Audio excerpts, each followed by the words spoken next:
Welcome to this demonstration of the billing functionality for Microsoft CRM 2013 from Redware Research Limited. You can find us at redware.com, where there's information on other accounting and billing relating products for Sage 50 and for Microsoft CRM 2013.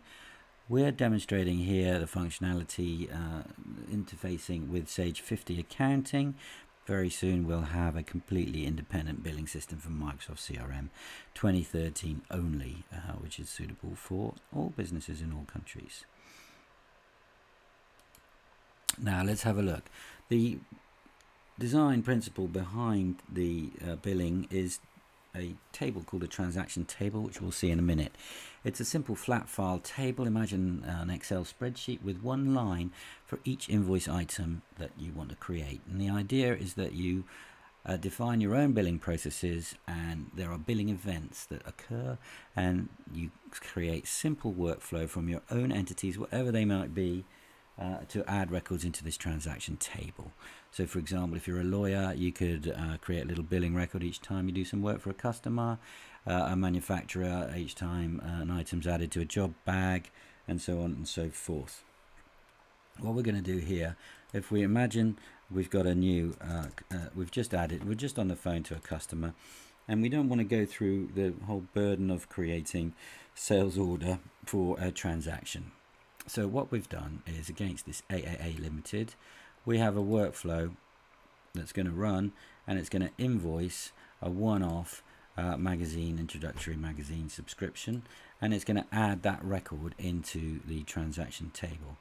Now the transaction table is linked to the account, and in fact we just did a real-time transaction, which is new in CRM 2013, so the record got put in immediately.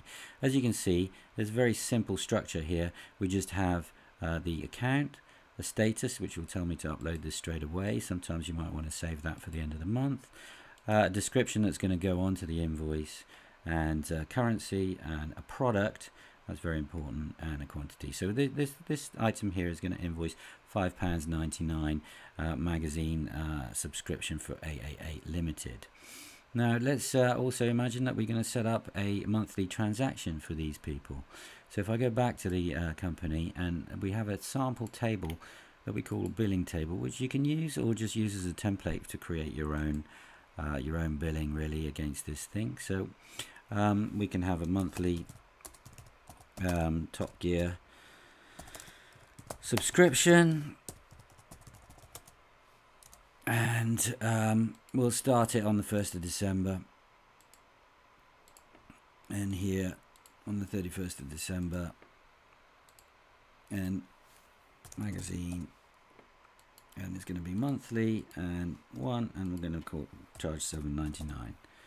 So this is all we need to do to set up a monthly transaction. There's various processes that you can organize to run it every month, but basically we've got a big piece of workflow here that we're going to run, and that will run it once, and it will change these two dates here to the 1st of January so that we don't run it again, and that will do the monthly transaction.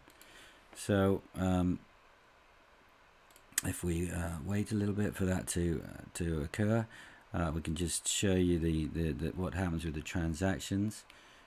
We have this big transaction table, and here are the two transactions that have been created, and there could be tens of transactions, hundreds of transactions here. So the idea is you build up the transactions during the month. I could very quickly, for example, just run another little transaction off against a couple of companies. So for example, I could just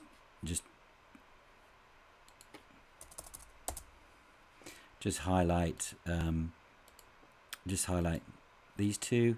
I could run some workflow, and that's going to create that introductory magazine transaction for those two straight away. So let's look again.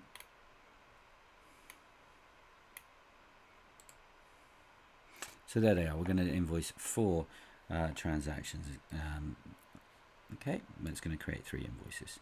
So go to our software. Normally you'd run this in in batch mode. We'll just have a look. It's going to pull out the transactions ready to invoice, and it's going to process those through into Sage. In this case, it's assigning account numbers if it has to along the way. So we're going to get 3 invoices here, and so let's look in the accounting package, and let's click the thing, and here we have the 2 invoices for cash and credit and business exhibitions. And then if we look at AAA Limited, it's got those 2 transactions there, the magazine subscription and the monthly Top Gear subscription, totaling through £13.98. So it's very, very easy to define a process from your own entities to push the records into the transaction table. I can show you briefly here how easy it is to specify the workflow. We'll just go and look at the workflow that we have there, and we can edit it.